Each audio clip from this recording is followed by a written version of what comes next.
আল্লাহু আকবার। মহান আল্লাহ যাকে মারতে চায়, দুনিয়ার সব শক্তি একসাথে হলেও তাকে মারতে পারে না। আর আল্লাহ যদি যাকে বাঁচাতে চায়, দুনিয়ার সব শক্তি একত্র হলেও তাকে মারতে কেউ পারে না। এটাই সত্য। আল্লাহু আকবার।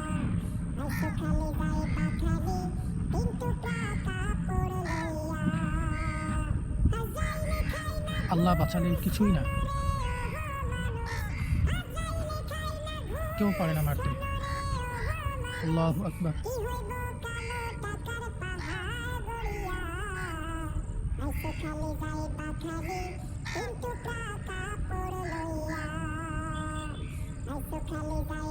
আল্লাহু আকবার।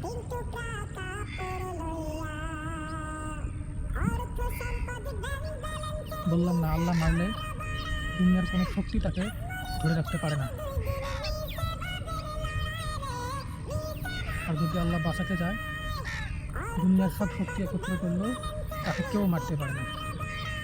আল্লাহু আকবার।